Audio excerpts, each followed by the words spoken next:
राजा Frost की कहानी। एक बार की बात है, एक किसान महिला थी जिसकी एक बेटी और एक सौतेली बेटी थी। बेटी हर काम में अपनी मर्जी से काम करती थी और वह जो भी करती थी वह उसकी माँ की नज़र में सही होता था, लेकिन बेचारी सौतेली बेटी को बहुत मुश्किलों का सामना करना पड़ता था। वह जो भी करे उसे हमेशा दोषी ठहराया जाता था और उसके द्वारा की गई सारी परेशानियों के लिए उसे बहुत कम धन्यवाद मिलता था।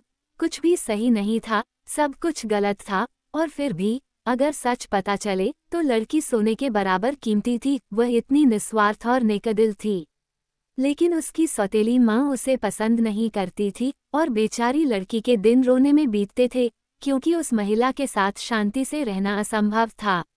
दुष्ट कर्कशा ने लड़की से छुटकारा पाने का निश्चय कर लिया था, चाहे वह अच्छा हो या बुरा। और वह उसके पिता से कहती रहती थी, उसे भेज दो बूढ़े आदमी, उसे भेज दो कहीं भी, ताकि मेरी आंखें उसे देखकर और उसकी आवाज़ सुनकर और परेशान न हों। उसे खेतों में भेज दो और उसे कठोर ठंड से अपना काम करने दो। बेचारे बूढ़े पिता ने व्यर्थ ही रोते हुए उससे दया की भीख मांगी। वह दृढ़ थी और उसने उसका विरोध करने की हिम्मत नहीं की। इसलिए उसने अपनी बेटी को एक स्लेज में बिठाया, उसे गर्म रखने के लिए घोड़े की नाल देने की भी हिम्मत नहीं की और उसे नंगे खुले मैदान में ले गया, जहां उसने उसे चूमा और उसे छोड़ दिया और जितनी जल्दी हो सके घर चला गया, ताकि वह उसकी दयनीय मौत न देख सके। अपने पिता से दूर बेचारी लड़की जंगल के किनारे एक देवदार के पेड़ के नीचे बैठ गई और चुपचाप रोने लगी। अचानक उसे एक हल्की सी आवाज़ सुनाई दी। ये राजा फ्रॉस्ट था, जो एक पेड़ से दूसरे पेड़ पर उछल रहा था और चलते चलते अपनी उंगलियां चटका रहा था। आखिरकार वह उस देवदार के पेड़ के पास पहुंच गया जिसके नीचे वह बैठी थी, और एक तीखी चटकने वाली आवाज़ के साथ वह उसके पास उतरा और उसके प्यारे चेहरे को देखा। अच्छा युवती, उसने झट से कहा, क्या तुम जानती हो कि मैं कौन हूँ? मैं राजा फ्रॉस्ट हूँ, लाल नाक वाले कुत्तों का राजा। महान राजा, आपकी जय हो। लड़की ने कोमल कांपती हुई आवाज में उत्तर दिया। क्या आप मुझे लेने आए हैं? क्या तुम गर्म हो युवती? उसने उत्तर दिया। काफी गर्मी है राजा फ्रॉस्ट, उसने उत्तर दिया, हालांकि बोलते समय वह कांप रही थी। तभी राजा फ्रॉस्ट नीचे झुका और लड़की के ऊपर झुका और चटचटाहट की आवाज तेज हो गई और हवा चाकुओं और भालों से भरी हुई प्रतीत हुई। और उसने फिर पूछा, युवती, क्या तुम गर्म हो? क्या तुम गर्म हो?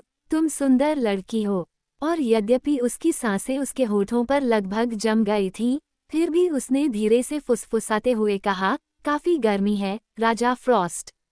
तब राजा फ्रॉस्ट ने अपने दांत पीस लिए और अपनी उंगलियां चटका दी और उसकी आंखें चमक उठीं और चटकने वाली तीखी आवाज पहले से भी ज्यादा तेज हो गई। और आखिरी बार उसने उससे पूछा, युवती, क्या तुम अभी भी गर्म हो? क्या तुम अभी भी गर्म हो छोटे प्यारे? और बेचारी लड़की इतनी अकड़ गई थी और सुन्न हो गई थी कि वह बस हौंफते हुए कह सकी, अभी भी गर्म है हे राजा। अब उसके कोमल विनम्र शब्दों और उसके बेबाक व्यवहार ने राजा फ्रॉस्ट को छू लिया और उसे उस पर दया आ गई और उसने उसे फर में लपेटा और उसे कंबल से ढक दिया। और वह एक बड़ा बक्सा ले आया जिसमें सुंदर गहने और सोने और चांदी में कढ़ाई की गई एक शानदार पोशाक थी। और उसने इसे पहन लिया और पहले से कहीं अधिक सुंदर लग रही थी। और राजा फ्रॉस्ट उसके साथ 6 सफ़ेद घोड़ों के साथ अपनी स्लेज में चढ़ गया। इस बीच दुष्ट सौतेली माँ घर पर लड़की की मौत की खबर का इंतजार कर रही थी और अंतिम संस्कार के लिए पैनकेक तैयार कर रही थी। और उसने अपने पति से कहा, बूढ़े आदमी, बेहतर होगा कि तुम खेतों में जाओ और अपनी बेटी की लाश ढूंढो और उसे दफना दो। जैसे ही बूढ़ा आदमी घर से निकल रहा था, मेज के नीचे बैठा छोटा कुत्ता भौंकने लगा और कहने लगा, तुम्हारी बेटी तुम्हारे लिए खुशी का कारण बनेगी। उसकी बेटी इसी रात मर जाएगी। अपनी जुबान संभाल मूर्ख जानवर। औरत ने डांटा, तुम्हारे लिए एक पैनकेक है, लेकिन तुम्हें ये कहना होगा, उसकी बेटी के पास बहुत सारा सोना चांदी होगा। उसकी बेटी तो बहुत कठोर और ठंडी होकर जम गई है। लेकिन कुत्ते ने पैनकेक खा लिया और भौंकते हुए कहा, उसकी बेटी अपने सिर पर मुकुट पहनेगी। उसकी बेटी बिन ब्याही मर जाएगी। फिर बूढ़ी औरत ने कुत्ते को और पैनकेक खिलाकर और उसे मार मार कर डराने की कोशिश की, लेकिन वह भौंकता रहा, हमेशा एक ही शब्द दोहराता रहा।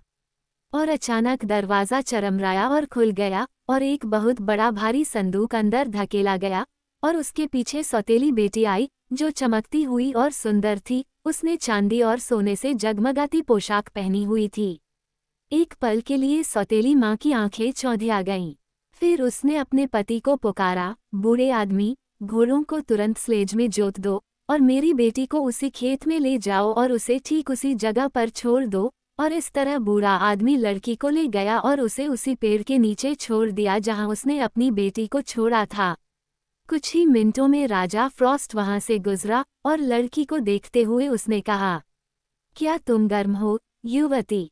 तुम कितने अंधे बूढ़े मूर्ख हो जो ऐसा सवाल पूछ रहे हो? उसने गुस्से से जवाब दिया, क्या तुम नहीं देख सकते कि मेरे हाथ पैर लगभग जम गए हैं?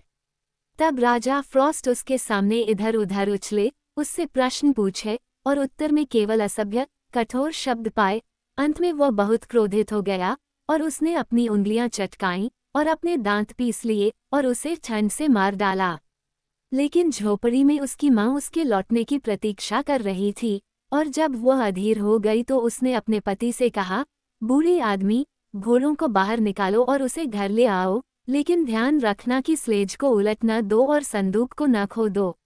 लेकिन मेज के नीचे बैठा कुत्ता भौंकने लगा और कहने लगा, आपकी बेटी बिल्कुल कठोर और ठंडी हो गई है, और उसके पास कभी भी सोने से भरा संदूक नहीं होगा।